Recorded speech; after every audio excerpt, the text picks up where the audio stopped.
Welcome, episode 4, No Holds Barred. We're still being sponsored by Krispy Kreme and Tushy.com.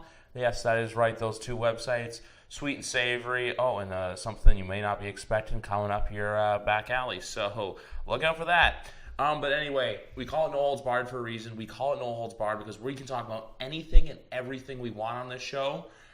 Today, we're going to dive a little bit into NBA free agency. We're going to talk about one, maybe two key players who signed deals yesterday. But the main reason and the best reason why we're here is hockey. We're going to talk NHL free agency, a little bit about the Leafs. The Leafs signed some kid. He played on, I don't know what his name is. I think his name is Jordan or something. I don't know. We're going to delve in. We're going to talk about him because apparently Kyle Dubas likes him enough to sign him to a big pot of money. And as well, we're going to talk about just other general free agency stuff and look ahead to hockey this upcoming season. And since we're in Toronto, even though your boy cheers for the Toronto Maple Leafs, and I'm rocking it right now, my Stanley Cup champion Washington Capitals t-shirt, we're going to talk about more so the Leafs because we are a GTA-affiliated podcast. But today, TJ is out. TJ's out in the country traveling. So with me, I have the sports expert I was telling you about before. He'll be here for NHL. He'll be here for a little bit of NBA we do. FIFA, if we do FIFA, he'll be here for FIFA. NFL fantasy, NFL fantasy football, NFL regular season preview show dropping before September 6th, 2018. Ladies and gentlemen, give it up for the one, the only, University of Waterloo math graduate. He loves his numbers. He loves his stats. Andrew DeLuca. Andrew, thank you for being on the show today. Hey, Griff, no problem. Thanks for having me. Appreciate this. No problem. So we're going to start today with some big signings, but the one main signing, actually, you know what? Before we talk NHL, I want to get NBA out of the way. Just give some quick thoughts on a kid from Akron, Ohio, going out west, going to the Los Angeles Lakers. Number 23 and number 6. We don't know what he's going to wear. You know he's not going to wear 24 because that's untouchable. It's LeBron James. And basically, LeBron last night late signed on to a 4-year, $154 million contract to go to Los Angeles, a deal most of us saw coming. It's not like it caught us out of nowhere. It's not like what deal we're going to talk about in a few minutes where it surprised some of us to where he actually signed. But LeBron signed that deal with Los Angeles. And honestly, I think it's good for him to get out west. It's good for him to go out there, show what he's worth to Golden State. Houston to play them more than just twice a season. Now he gets to play them 3 to 4. Actually, he'll play Houston probably 3 times a year or 4 times, and he'll play the Warriors 4 times a year. I do have a hot take prediction right now. I do think that the Lakers and the Warriors will do battle on Christmas Day because the NBA wants them TV ratings, even though LeBron no longer plays in Cleveland, and Cleveland's going to be a trash 20-win team probably, or 30 at most. They want that LA Boston rivalry's back, that LA Warriors rivalry they can cook up. Adam Silver's going to love it right now. It's going to do great for TV, ESPN, all over this. They love it. But anyway, Andrew, I'm going to turn it over to you. Give your quick thoughts on LBJ moving out to the West Coast. Yeah, I think it's an amazing thing for him to go out west. I mean, now that kind of Boston and Philly are becoming more competitive, it gives an opportunity now to make the West more competitive, makes it more exciting for ratings and things like that. Kind of, even with LeVar Ball there, I didn't feel like the Lakers were that relevant.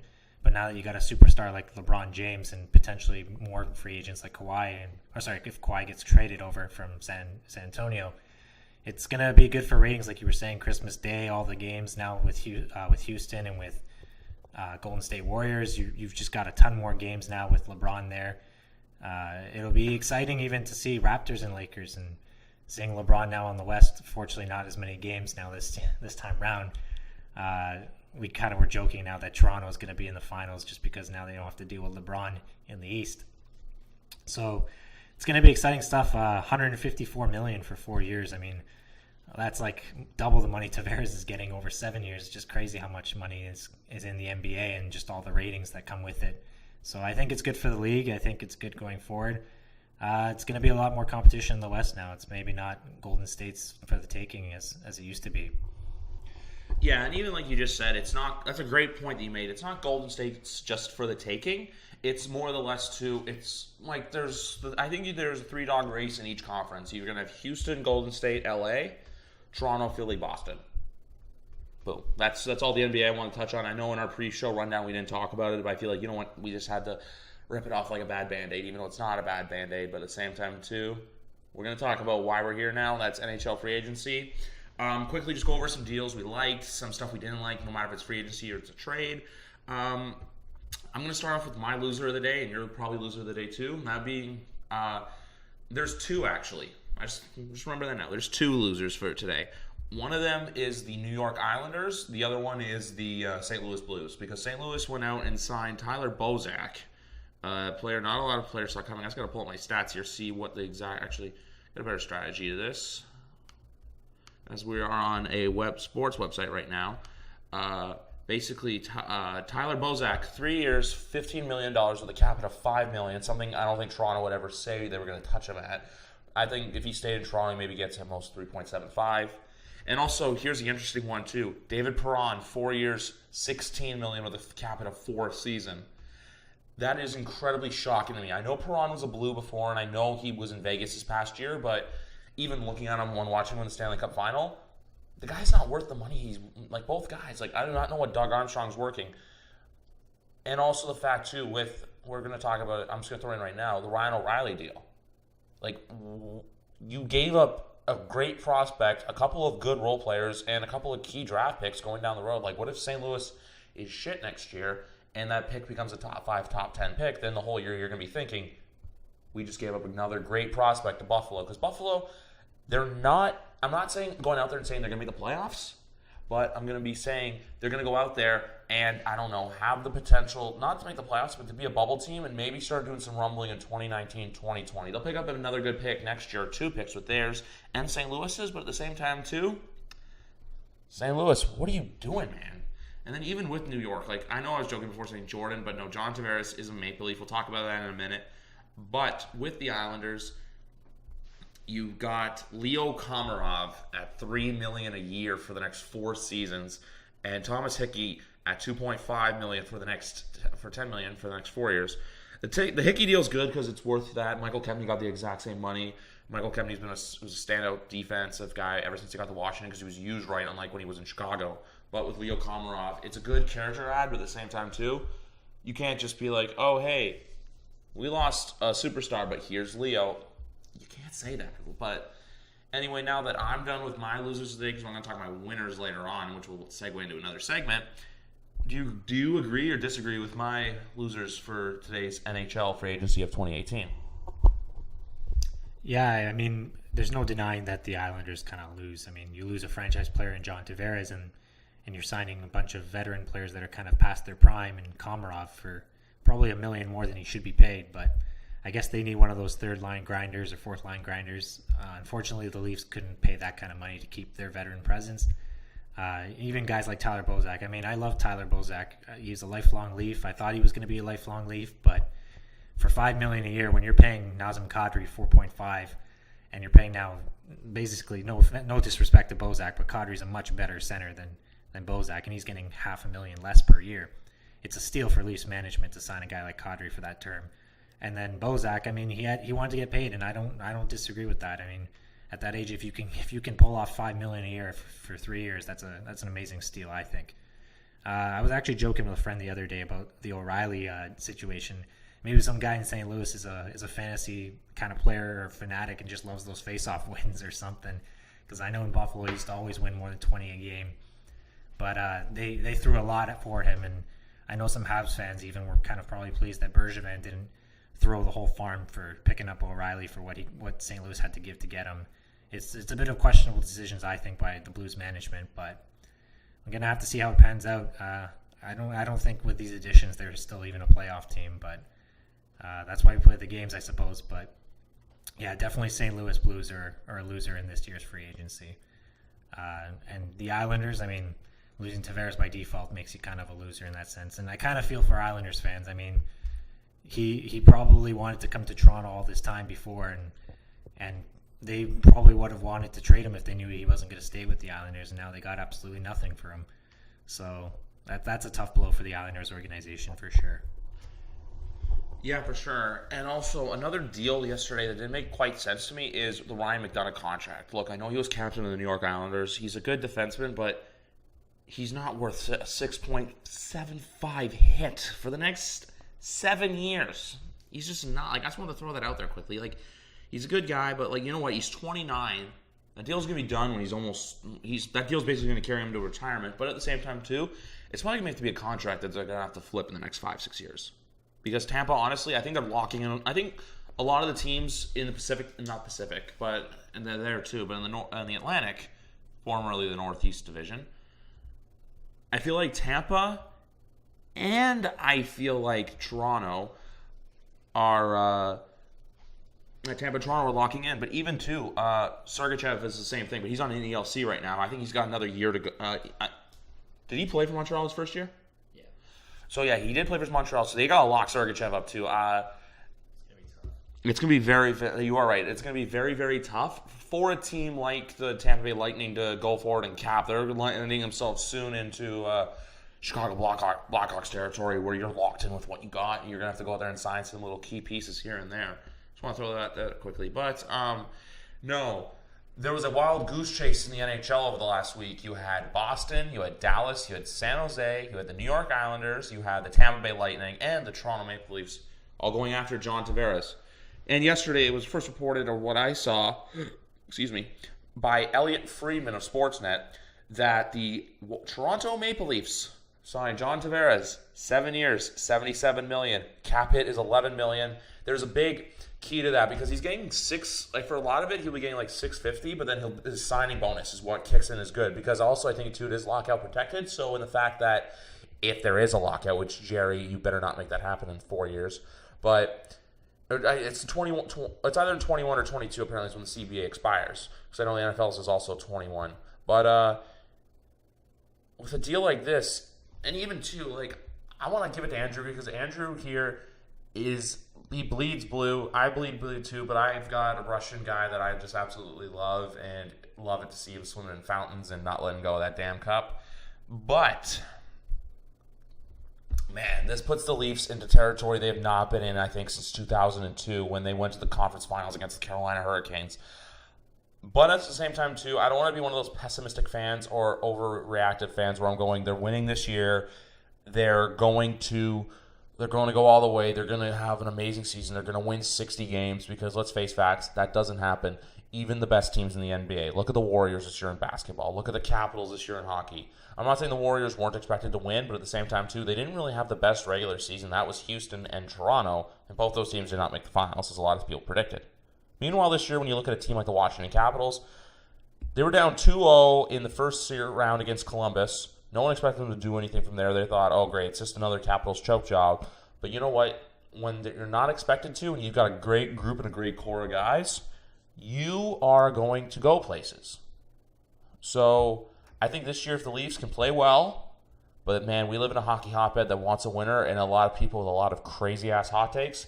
My theory on this team right now going forward, win a damn series and go from there. Don't be like, they're going to the Cup, they're going to the conference finals, they're going to win it all. Start playing the parade, Bay Street up to Nathan Phillips Square. We'll cross that bridge hopefully in the next 10 to 24 months. But anyway, with that being said, Andrew was so excited about the signing. Andrew, while I look up some other news and notes and potential lineups with this team, the floor is yours, my man. Talk away about Mr. Johnny T, Mr. 91, Mr. Toronto Maple Leaf hometown hero. Yeah, I mean, like if anyone knows me, I'm a massive Leafs homer. That's the only team I cheer for. I don't have any other team. I bleed blue my whole life. I have uncles that are diehard fans. The whole family bleeds blue. This is amazing. I mean, the Leafs used to be rock bottom for a good almost decade of just bad hockey and never had that true number one center since Sundin left. And it's amazing what happened in these last few years since the whole Matthews era and Babcock and everything. And I think the biggest takeaway as a Leafs fan is people want to play for the Toronto Maple Leafs. People want to represent the blue and white. It started with Shanahan and getting Dubas in here and all of those things and getting Babcock. I mean, signing Tavares yesterday felt basically like Babcock all over again. I'm thinking back to it, and it's just a crazy feeling. I mean, I don't think any Leafs fan really thought we were going to win the Babcock sweepstakes at the time. He was going to Buffalo. I mean, it was pretty clear at that point. And then just out of the blue, he signs with Toronto, and you think everything is going to start changing from this point going forward. that a lot of players are going to want to play for arguably the best coach in the NHL, or at least one of the top three. And just going forward, what it brought to this team and signing Matthews and all this young talent and Nylander and Marner and just developing all these players. Now Tavares has the option. He could have stayed with the Islanders. He's a franchise New York Islander player, and he decides to come home, and that's the story, right? Welcome home, John Tavares. Good old Mississauga boy, born in Oakville, raised in Mississauga. And it's just, I'm ecstatic that players want to play in Toronto and want to be part of this organization, and it's just going to be amazing now going forward. I mean, knock on wood, anything can happen in the playoffs, but if this team healthy, I can't, in a 7-game series, it's gonna look really good for this team going forward. Even with the holes in defense, they're still young, they're improving, they're only going to get better. I mean, Morgan Riley is a stud defenseman. It's even Gardner, I know, unfortunately had a bad Game 7 with Boston, but he could be potentially a good trade prospect towards the end of the season, or even just good for the playoff push for 2019. It's a great feeling. I mean, it's a matchup nightmare for the East, that's for sure. With Kadri as your number 3 center, like, that's just ridiculous. This is a number 2 center on any other team, and probably a number 1 on some really bad teams. And he's your number 3. It's just a nightmare matchup up the middle. The forwards are going to look so good with these centers playing for them. The power play, I can't even imagine what the power play is going to look like on the top power play. Like, it's just these lineup combinations is such a feel good. I mean, you got Andreas Janssen, who had an amazing Marlies Cup run, and he even looked very promising for the Leafs when he would come into the lineup. So it's looking really good for Leafs Nation and Leafs fans and City of Toronto. I mean, any city is better when your teams are succeeding in sports. We all know that. The hype is there. That's what you want. That's what makes everybody kind of come together. I mean, even just looking at, for example, the World Cup, which is something so neutral, and kind of cities all just come together for that. So you can imagine when Toronto is back on the market and back on the map and just playing really, really well. It's a good timing for the Leafs to come in there now. And I guess in a way, we joked about it. The Raptors kind of taking the horns there and looking really good while the Leafs were kind of rebuilding and getting this to this point that they are at today.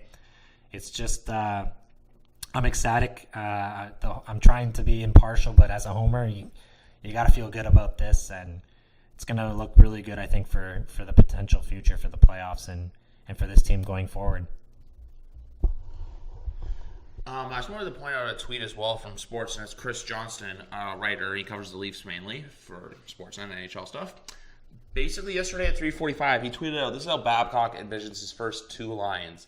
Marleau, Matthews, Nylander, Hyman, Tavares, Marner.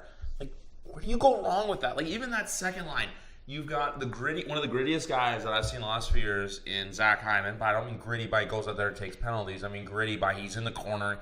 He's like a dog with a tennis ball with that damn puck. He wants it. He'll feed it out front. Think about all those Hyman shots from the point to Tavares in the front and just bang, bang, bang in a goaltender down at the new Scotiabank Arena.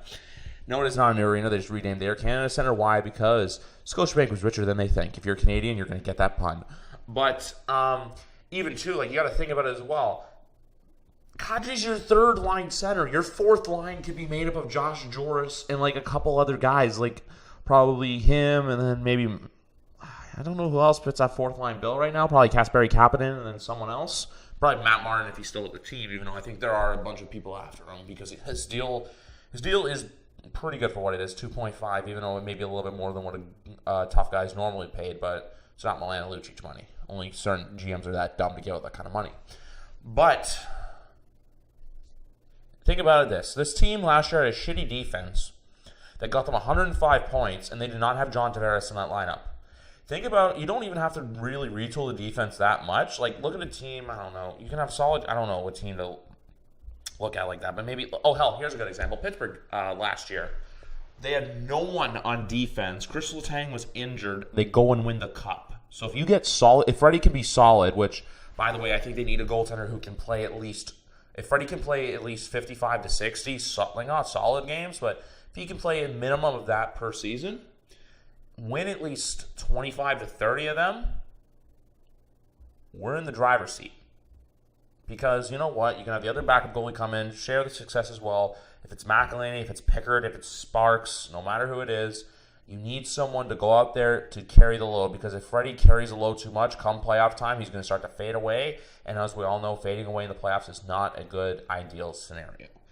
When you look at it like that, but then again, you know what? It's like I say, optimism. Being an optimist as a sports fan is the best thing, because you know what? Like Kevin Garnett says, anything is possible. And at the same time, too, next year, we could be wearing this Capital shirt could be turned into blue and says Maple Leafs on it.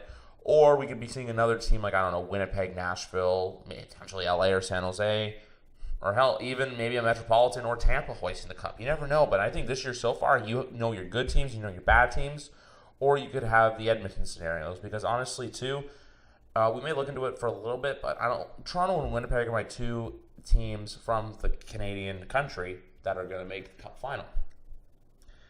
But yeah, anyway, do you agree, or we'll just, because we had some technical difficulties, so we're only using the one microphone for today, but at the same time, too, do you see Toronto, like with Frederik Andersen, do you agree or disagree with like what I just say? Like, good, bad? What do you have to think, Andrew? Yeah, I think I agree with you for the most part. I mean, the crucial thing that the Leafs have is, and going forward into the playoffs, is they have goal support. I mean, I know they lost JVR, who scored 36, 37 goals this season, but now you got that same player in Tavares, who's a center, who's going to make more production probably for his wingers on each side. The goal support's going to be huge, I think, for playoff pushes, especially for Freddie Andersen. You know, he doesn't have to maybe be exceptional on most games for the playoffs, but he'll obviously have to be above average with our defense in the current situation it's in. But if you're following the Pittsburgh model and you're just going to score left, right, and center, and you have Tavares and Matthews as like potentially the new Crosby, Malkin when those guys get older, because they're right now those are your top, like for any team in the league as a number 1 and number 2 center. I don't think anybody beats Pittsburgh in that regard. But the Leafs, I think, up and coming with Matthews only being 20 years old, it's going to look really good, I think, going forward for the Leafs and their organization. The playoff push, I think, is going to be absolutely amazing in the Atlantic. I mean, you got Boston, you got Tampa Bay. You got some original 6 rivalries. That Boston-Toronto rivalry is looking good, better and better every year. I think this year we may even see them play in the playoffs in this first round again, and it would be amazing to just kind of see the Leafs exercise those demons of past, and thinking about the playoff series 5 years ago in that shortened season, and how they, at that time, the current management probably thought this was a competitive playoff team, and it's amazing how much in 5 years that's changed. I mean, how much of the roster, maybe like four or five guys from that 2013 roster, maybe even less now with Bozak and James Van Riemsdyk on. It's probably down to just Gardner and at this point and Kadri. But it's going to look really good, I think, for the playoff push going forward. It's going to be really hard for teams to match up against the Leafs. And when you got a guy like John Tavares, I just can't even imagine what the lineup combinations are going to look like on the power play and things like that going forward. It's going to be really good, Griff, for sure. Alrighty, with that said, we got to look at next season. So we did look at the Leafs a little bit, but like next season too. Like we're gonna start off with the Pacific Division, and just like a quick standings. Like we're gonna throw out crazy hypotheticals of where we think every team's gonna finish. With the Pacific Division, we know the Kings got Kovalchuk. We know the Sharks have locked up a lot of their good. They have a good amount of their core locked up for the next foreseeable future. The Coyotes may be on the rise. The Canucks are looking okay. The Flames and Oilers, let's just forget about them. But my one burning question with that division is, will the Golden Knights be as good as they were this year? Will the Golden Knights go out there and shock the world again? Will the Golden Knights win 51 games and get 109 points? Like, with Vegas, you never know. But I feel like they let so many players walk. I feel like it's going to be hard to be the same. But you signed Stastny. For some reason, you went out and you decided to sign Ryan Reeves. But I guess their fourth line was playing okay during the Cup final with Bellemare, him, and I think it was William Carrier Tomas Nosek. It was those 3 guys. Fleury's in net. Their defensive core is the same. Their starting lineup's the same with Smith, Carlson, and Marchessault. But we're going to keep doing this, just going back and forth. But Andrew, Vegas, thoughts and predictions? Because before I go to you, part of me thinks that Vegas is going to finish. We're looking at the standings right now. We're thinking they're going to finish somewhere between, or at least I do, probably where the Dallas Stars finished last year, probably 40 wins. But I think there's going to be a drop-off, but I can't see them going to the Cup final again. Maybe make it to the playoffs, make it in the first round. But you know what, Vegas? It's up to you. Go shock the world, McPhee and Gallant. Yeah, so short answer to that, I don't think Vegas will be as good as they were last year. I do definitely think they're still a playoff team. I mean, you got pretty much Marc-Andre Fleury, who's still more elite than half the teams in this league, especially the way he played in that playoff run. I actually think it's the Sharks that are going to probably win this division for this season. I've always had a soft spot for them, but I just think with that veteran core, and they're not that old, most of them at least, and Martin Jones is a great goaltender. They got Brett Burns. They just got a really solid team, and I think that now that everyone kind of knows who Vegas is all about, teams are going to change. They're going to play harder versus this team. They know how they play, how well they played at home last year. It's not going to be the same case. Maybe they're going to try to score early, drive the pace early. I do definitely still think, though, short answer, Griff, that Vegas is definitely a playoff team. No offense to Oilers fans, I can't see them getting back into the mix unless, McDavid has just a crazy year. Unfortunately, I think it boils down to goaltending for them, and Talbot to me is not an elite goalie, and I think Griff would agree with me on this. And if you looked at the numbers that year, they did make the playoffs when everyone thought they were going to be going forward after that run with the Ducks. That goaltending was very good, but historically Talbot has not been up there, and unless he has another year or if he has something like what Hellebuck had with the Jets, I don't see it happening. And I think the Jets have a better team defensively than the Oilers, so it's going to be hard for Talbot to have to pick up the pace there. Calgary's an interesting one. They kind of made some additions. They got James Neal, so they got more scoring depth and things like that, but then you lost guys like Dougie Hamilton. So again, it's gonna be interesting. I think they're going to be on the cusp like they usually are, but it's a tough conference for sure now with Vegas in this mix, because everyone thought Vegas first year, they essentially the Oilers where they finished is probably where people thought Vegas was going to finish, and vice versa. Like Oilers were probably expected to win the division, but it ended up being Vegas. So I think it's the Sharks to lose for that division. LA is probably going to be in the mix, but Arizona is up and coming too. But they signed a lot of guys. They have a lot of young core. They locked up Ekman Larson for 8 years. It's going to be a good team. Arizona's maybe they'll pull what Colorado did last year from like worst to first, or worst to a playoff spot. Sorry. So Arizona's going to be up and coming. It's going to be tough for Canadian teams in the West, I think, outside of Winnipeg, which is a bit unfortunate. But yeah, it's not looking good for Vancouver. They're kind of in rebuild mode like the Leafs used to be. They got a lot of promising rookies coming up, but it's gonna be some dark years for the Canadian teams out west, minus the Winnipeg Jets. Even like you just mentioned, I want to mention on that too. Honestly, I could see Arizona I don't think they'll make the playoffs next year. I think there's a very good chance they compete for a spot next year, because they had an amazing back half of the year. They started off like really horrible. I think it was like they lost their first 12 games. But you know what? They kept scratching, they kept clawing. They've got a good young core. They got Stepan, they got Larson, they got Galchenyuk, who now can flourish on his own. He doesn't have any pressure, have to worry about any of the Montreal media.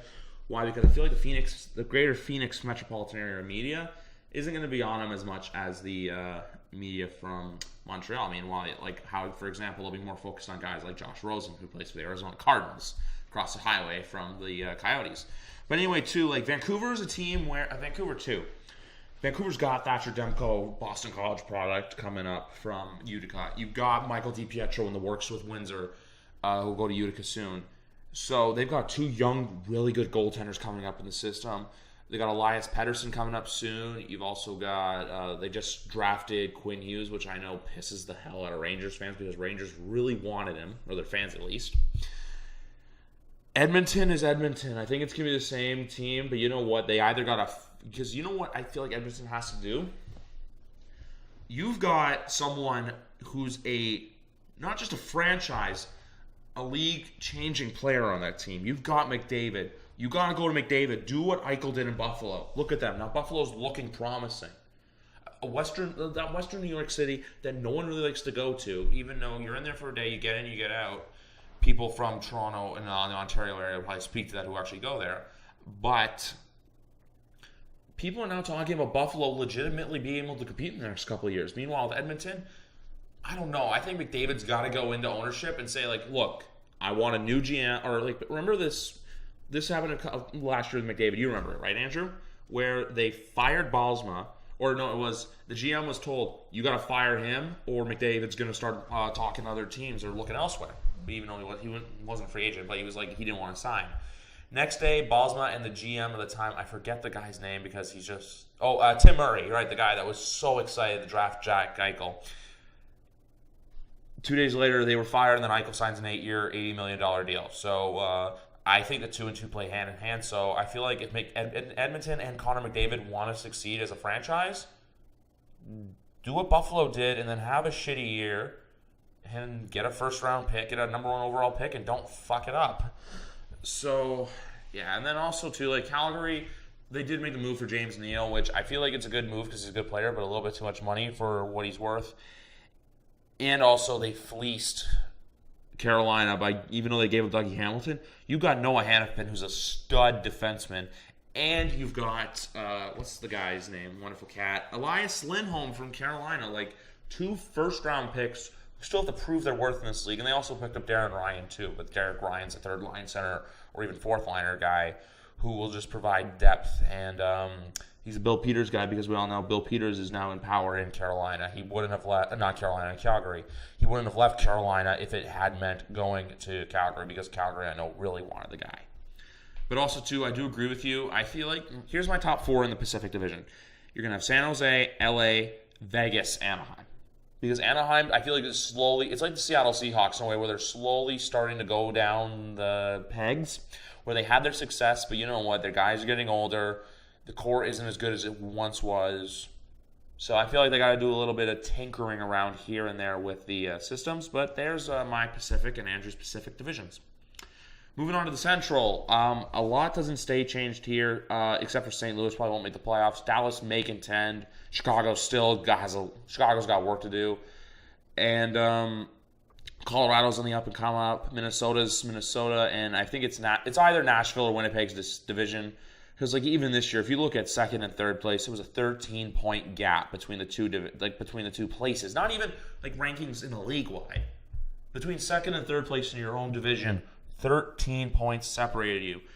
Nashville and Winnipeg both having unreal years at home. Even Minnesota. Minnesota, I just realized this now, 27-6-8 at home. Their kryptonite was the road, being 18-20-3. Meanwhile, like look at Winnipeg, 32-7-2. Remember when the Leafs demolished Winnipeg at home that first game? And we were like, what is Winnipeg doing? You're starting Steve Mason? Flip the switch, Hellebuck goes in net, and they almost made it to the Stanley Cup final. But this year, though, I'm going to go out here and say this before I get to you. I think, you know what I'm saying, it's anyone's division. I'm going to go out here and say it. Winnipeg takes the division. Why? Because Nashville clearly is in a transition right now where they're not sure what they want to do. More or less in the back end, because you do have Pecorine, who's a really good goaltender, Vezina candidate. But at the same time, too, you got UC Saros, who is just as good. So you got your 2 Finnish goaltenders. I think Pecorine is on his way out because I feel like Nashville is going to... Either Dave Pooley will pay him more money than he's worth, or another team will. So Nashville and the Milwaukee Admirals, figure your stuff out. But at the same time, too, also, I wanted to look this up quickly because I know Minnesota did a lot of free agency signings yesterday. I'm not going to go over money for the obvious reasons, but you got Andrew Hammond, you got Eric Fair, you got Mike Liambus, Matt Bartowski, JT Brown, and Matt Hendricks. Just to go over a couple of names, the one guy I did mention, though, is a AHL guy and Bartowski as well, because they're only getting cap hits of $650 and $675K for next season. But at the same time, too, Andrew, with the Central Division, do you see it going in the same direction I am, where Winnipeg can win, Nashville second, but then you get same thing here with Minnesota and then Colorado and then these 3 teams? Dallas may sneak into a wild card. Like, honestly, I got to ask you, man, where do you see the Central Division going? Yeah, I probably agree for the most part. I mean, St. Louis and Chicago likely probably to miss the playoffs. They haven't really done much. I don't really, like we said earlier, St. Louis was kind of the losers of free agency with overpaying and signing a lot of these guys. It's going to be interesting for Dallas, though. I mean, I love that team offensively. You know, Sagan is a total all-star. To this day, I still can't believe that Boston got rid of him, and maybe it was an attitude situation, but a new change for Sagan in Dallas. But it's been really interesting for those two. But I think honestly, Nashville probably will win the division. But for Winnipeg, it's all going to boil down to goaltending. Will Connor Hellebuck be the new Talbot? Will he regress kind of next year? He had amazing numbers. I mean, I don't think Hellebuck's going to maintain those numbers for this season. So it's going to really depend on that. But if he can pull that off, and the goalie situation with Rene and Saros, if that kind of regresses a bit too, maybe it's Winnipeg's for the taking. But for sure, those are your top two. I don't like the 13-point swing this year from Winnipeg to Minnesota at 114 and 101. I don't think Minnesota, Colorado, or Dallas have enough elite skill to all from defense, forwards, and goaltending to really challenge that division. Nashville's been there. They've had deep runs. Maybe fatigue could play a factor, but defensively they look amazing. Offensively they look amazing with Forsberg and those guys in the front. It's going to be tough for Winnipeg, but I'm trying not to be too biased because I want to see some Canadian teams do well. I think it's gonna come down again to the last few games. 3-point swing here. It's gonna if they're healthy, I think Winnipeg can really challenge it because they do have an amazing top 9, and it's gonna look promising. But yeah, should be good. Because we're in Toronto, we're going to save the Atlantic Division for last. But the Metropolitan, which in my opinion can be the most competitive because 5 of the 8 playoff teams came out of that one division. I hate the name, but you know what? There's some great depth talent teams in that division. The Stanley Cup champion Washington Capitals, the Pittsburgh Penguins, the Philadelphia Flyers, the Columbus Blue Jackets, the New Jersey Devils, the Carolina Hurricanes, and then you got your 2 lowly New Yorkers. The New York Rangers are clearly in a rebuild. They did do a good, I think, depth signing yesterday in Vladimir Nemesnikov, which, let me just look up the money quickly on that. Nowhere listed here, actually, but I know I think it was a 2-year deal for, I think, 5 or 6, so it's nothing like crazy on their cap. Maybe 4, actually. They did get Frederick Kleisen, though, for 1 year at $700K, which isn't a bad deal, especially if he plays up. But New York's got to focus on one thing, too. They're like Vegas. They've got an amazing goaltender. You can't take that away from them. They've got Henrik Lundqvist. That was a diamond in the rough draft pick. He went in the 7th round, like Pecorine. Because goaltending doesn't often go first round. We know Marc-Andre Fleury, he's proven. He went first overall in 2003. But at the same time, too, New York's they know where they are. They're rebuilding. They've got a great head coaching hire in David Quinn from BU. Boston University guy. He's a gritty coach. He's a big character guy. He's vocal. He likes to work with the players. He likes developing players. I actually stumbled on YouTube a couple weeks ago. Some BU, it was an all-access show, a 24/7, but for the Boston University Terriers. And in all honesty, they always were there. They're always competitive. It was one of those highly competitive programs, and now he's got to go into New York, figure out what to do with that team, and then Jeff Gorton as well has got to do the same thing in managing it. New York was our losers yesterday in free agency, the Islanders, that is, with losing Tavares, getting Komarov, Vipula, and then Thomas Hickey. But at the same time, too, you've got an amazing talent in Matt Barzal. Rookie of the Year, 84 points, I think it was, won me some money. And, but the only thing, too, is they've got no goaltending. They lost Jaro Halak to Boston. That's another extra point with Dallas that I want to point out to you is Anton Khudobin is their backup now. So you got Bishop and Khudobin, which is a pretty okay tandem, better than having Lettinen. And as well with New York, it's just you got the arena stuff going on too. You're playing half your games in Barclays. You're playing half your games in Nassau Coliseum because it took them a while to figure out, you know what? The Barclays Center is a shitty place for hockey. I've been to the Barclays Center before, and honestly, it was not built to be a hockey arena at all. How you have seats that are obstructed, so it'd be me looking through those steel rods, you see them put in the stairs and risers to look and see what's happening. When the goal's obstructed in an arena, that's a bad thing. I don't know how a team. It just boils my blood a little bit. I feel bad for you Islanders fans, but thank you for Tavares. Carolina has a clown show owner with. They're going to be rebuilding soon. And a quick update of the World Cup. Japan 1-0. What the fuck was that? Oh boy, but that caught me off guard. That also proves how relevant the Carolina Hurricanes are going to be next year. But I feel like they're going to start selling off pieces. I think Jeff Skinner's getting into a trade. And I also feel they lost Cam Ward. They got a good goaltending duo, though, in Mrazek and Darling. So hopefully that can carry them over the next few years. And then also, too, with the Metropolitan, then now as much time as I spent talking about the bad, we got to talk about the good. You've got 5 amazing teams in there who made the playoffs. The only team I see kind of regressing is Columbus, especially if a guy like Artemi Panarin does want to trade out of there or next year in free agency does leave. I know we're talking about, we're doing all crazy hypotheticals for next season, but at the same time, too, That's looming over his head. Who knows if he'll be as good as he was for them this year. And they also lost Matt Calvert, too, who was, even though they did lose to the Capitals, he was a pretty key piece in that series. And then Philly's Philly, Pittsburgh's Pittsburgh, but I still think Washington, even with losing Barry Trotz, are the top dogs in this division. They've got, even though they lost Trotz, but that was a money situation, they've got John Carlson locked up for 8 years. They've got Michael Kempney for 4, Orlov for another 5, Matt Niskanen for another 3. Defensively, they are the most defensively locked up team in the entire league, in my opinion. And also, too, they have the same forward core. The only thing is soon they got to worry about is they got to pay Evgeny Kuznetsov. And, and also they did lose Jay Beagle too, and also with that core as well, their defense, they're probably getting Brooks Orpik back from the from the Avalanche, because him and Grubauer went there in that trade. But and also too with Washington, what I was saying earlier, they lost Trotz, but they got Todd Reirden, who Ovechkin loves, the team loves. He was being groomed to be the next head coach. So Washington, I could see potentially going back to back, or we see the same old Capitals again. With that team though, you just never know. But at the same time too, buckle up, DC, Maryland, Virginia, or wherever Washington Capital flags fly, as John Walton says, play-by-play radio. It's going to be one hell of a ride, Caps. So enjoy the summer, but then Capitals fans got to focus on the season ahead. But Andrew, I know you're quite distracted right now by the Japan being up 1-0. They're pouring Sapporo's all over Osaka and Tokyo right now.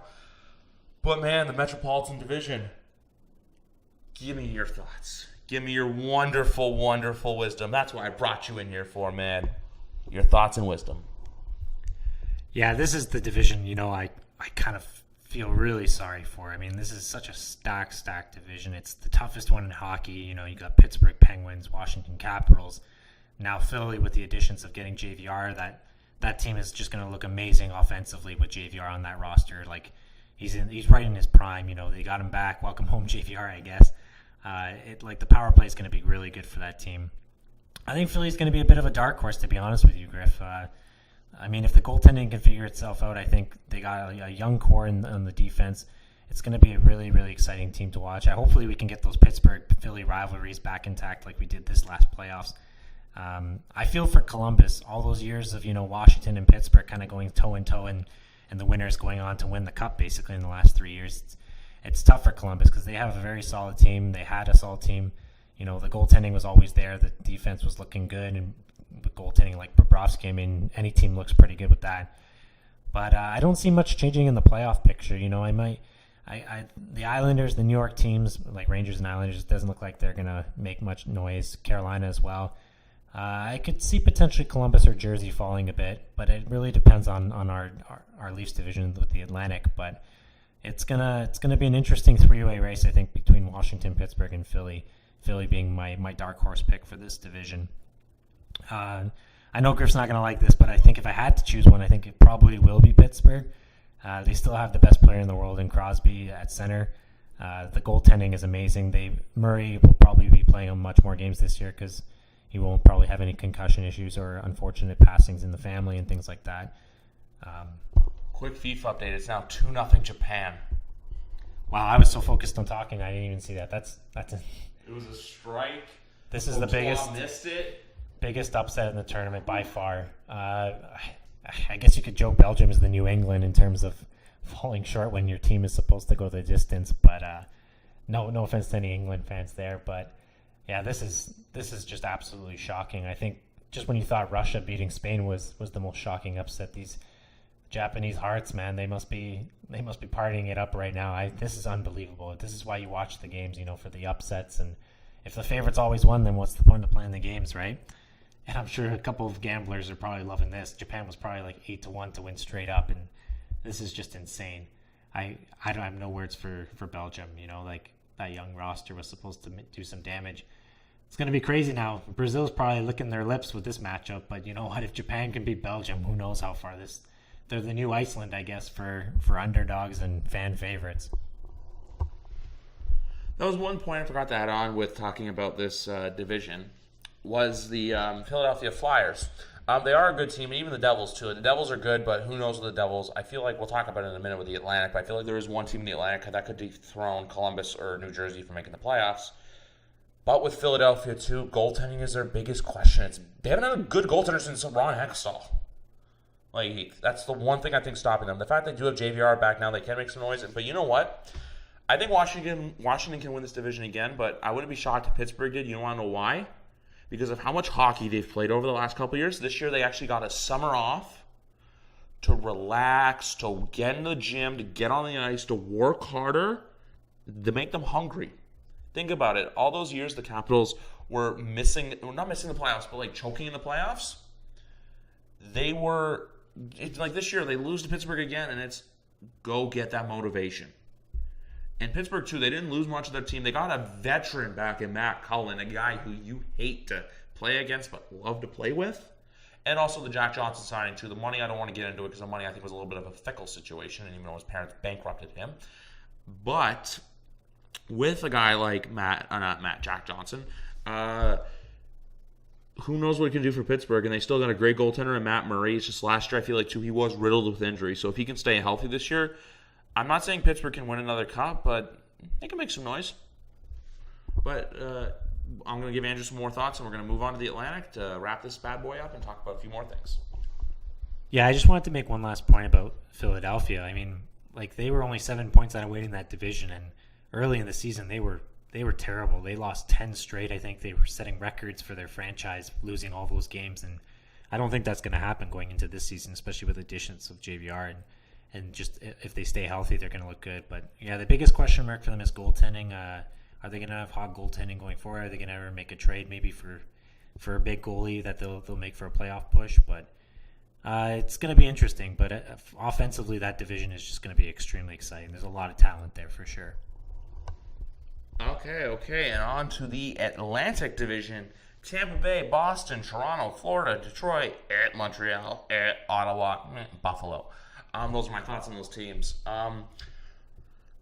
The one team that I was saying before that could dethrone New Jersey or Columbus, potentially have a wild card? Florida. Why can't they? Florida finished at 96 points, 97, 1 point. You know what Florida has to do, though, to do better? If you're the Florida Panthers, you have got to go out there and win those games that matter, and you can't go on bad losing streaks at the wrong time. You get hot, you stay hot, you're going to be hot, get those rats on the ice back in the playoffs. I quickly want to tamper on the teams who I don't think will make it, and that's obviously Detroit, Montreal, Ottawa, and Buffalo. Buffalo, I feel like will finish with they finished 25-45 this year, and with 62 points.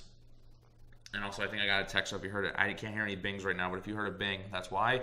And 62 points. But I can see them moving up to maybe, I don't know, what Detroit did this year, finishing at 73. But they could probably, that's winning 5 more games. Because there were some games this year they were close with. Buffalo's only downfall this year was Buffalo was the worst home team this year. 11 home wins the entire regular season. You got to give your fans something to cheer for now at home.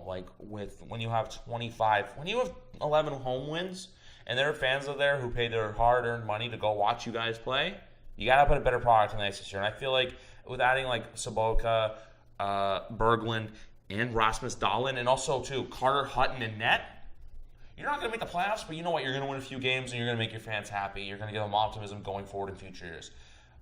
Buffalo, Arizona, Vancouver, 3 teams who were laughable in the last couple of years. Who knows? Even Vancouver before, and one I wanted to bring up too is with the Sedins retiring. Who knows what they're going to be like now? Then you got your basement clowns out in Eastern Canada with the Ottawa Senators and the Montreal Canadiens. One team has attitude problems, and one team had a really horrific situation that I wouldn't wish upon anyone. That was just horrible what happened. I don't want to get into the drama with the Carlsons and the Hoffmans, but I would never wish that what happened to the Carlsons upon anyone, and I would absolutely hate, and I would never speak to a person again who said something like what Hoffman's fiance said. But you know what? Hoffman's in Florida now. Senators got Mikhail Bodker. And the Montreal Canadiens are going to suck. Montreal's the same thing as the Rangers, honestly. You've got Price. That's it. And also, you know what, too? Price is locked into crazy contracts, so you can't go out there and sign anyone. I think he's making, $10 million a season or something like that? So there's him. The Detroit Red Wings are good because they know where they are. Joseph Alano and Philip Zadina are legit prospects that they got to draft. So good for them. Ottawa also doesn't have a first-round pick next year, so Colorado could make a playoff run in 2019-2020. I'm not saying win a cup, but be their potentially top 3 or wild card, as those are the playoff positionings.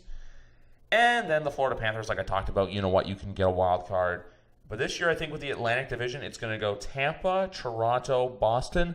I'm only saying that because I feel like Tampa Bay is just more of a proven regular season team. Toronto, I have one word. Well, not one word. I have one saying for you. Go out there and shock the world.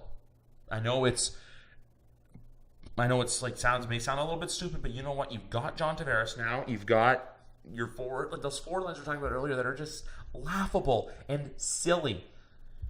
Go out there and have some fun with it. Toronto this year, Toronto this year, 49 wins. I think they're going to I think they're going to rise up and get 50, at least 50 home wins, and they're going to win 30 home games.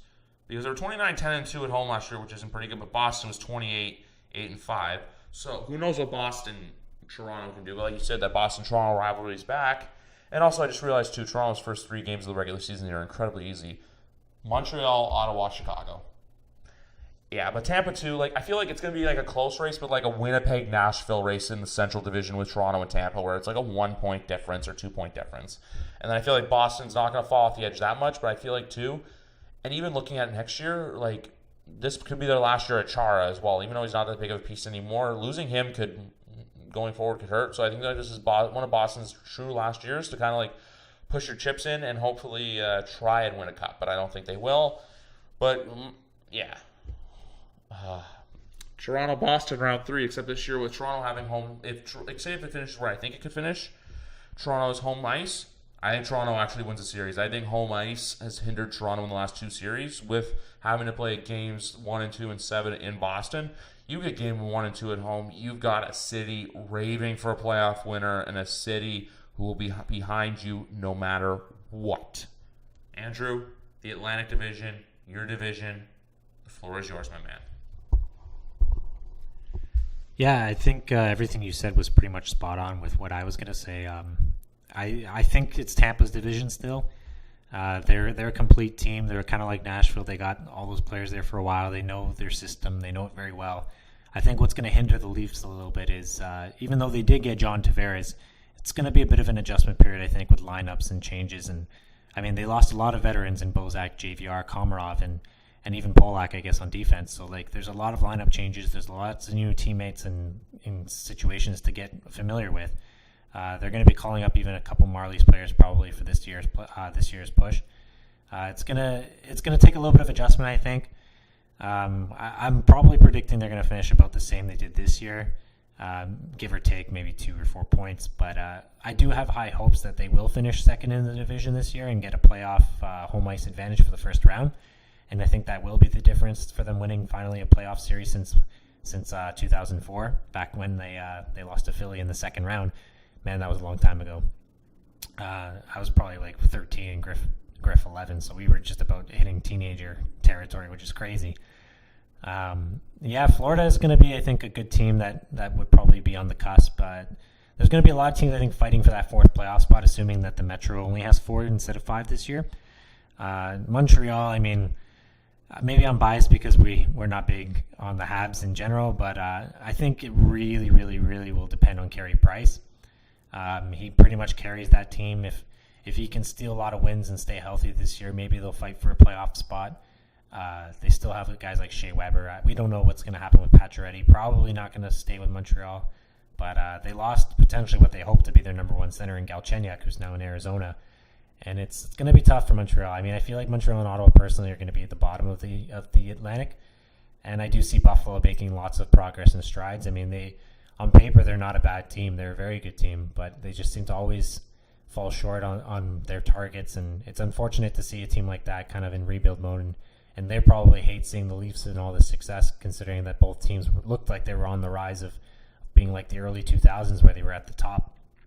And I think Buffalo will finish higher than the other 2 Canadian teams, but I don't see them making the playoffs this year either. It's pretty much going to boil down, I think, to Florida and maybe even possibly Detroit, kind of just, fighting for that 4th spot, wild card spot. It's going to be very exciting, though. I mean, you got 3 powerhouses in the Atlantic with Toronto, Boston, and Tampa, and it's going to be a lot of good playoff series, I think, for the years to come, especially with Tampa locked with all that core for the next little while. They're going to be a very hard team to beat for the Leafs one day down the road, but it's going to be making for some very exciting hockey and playoff series, and I can't wait to see what the Leafs do these next few years with Tavares now as a Toronto Maple Leaf. So, Andrew, we're going to wrap things up here because we've got a World Cup game to finish watching. We've been talking to you. We've been wasting enough of your time. But did you have fun talking today about hockey, everything, and a little bit of NBA we talked about? Yeah, and I guess a hint of our shock at the World Cup with Japan up 2-0. I'm still, I think, pretty crazed on that right now. There's a lot of hype seeing the underdogs, but yeah, it was great talking hockey with you. You know, we always talk hockey when we're kind of driving down to Toronto before a game, for whether it be TFC, the Leafs, Raptors, Jays, you know it. We live and breathe our sports. We love it here. It's always just the passion of sports and what it does and how it unites people and kind of creates conversation for a lot of good times over a beer or two. That is for sure. But anyway, Andrew, I want to thank you for joining us here on No Holds Barred. Next week, TJ will be back. We'll be delving a little bit more into wrestling, a little bit more extreme rules. We're going to be doing an episode soon, though, where we go way off the rails, where we go off the chain, talk about whatever the hell we want. But you know what, Andrew, you're going to be back in about a month, talk a little bit of fantasy football, because Andrew's really good at it. I'm good at it, too. We're going to help you hopefully build a roster that will win you some cash this offseason. None of that DraftKings bullshit. We stick to Yahoo. We're loyal to Yahoo here. I only do Yahoo Leagues for fantasy. And then the football season preview, we'll be bringing on one of my other friends, a good friend, Matt. We'll call him Matt F for now, but yeah, Matt will be joining us late August. We'll be talking football. That episode will be dropping soon. But anyway, guys, thank you very much for listening. Thank you very much for tuning in. Thank you once again to our sponsors of Krispy Kreme Donuts and Tushy.com. Pay us your royalties, but you know what? NHL free agency, it's a great time of year. Happy Canada Day. Happy 4th if you're listening to this in the States. Goodbye and good night. No holds barred, listeners. We'll see you later.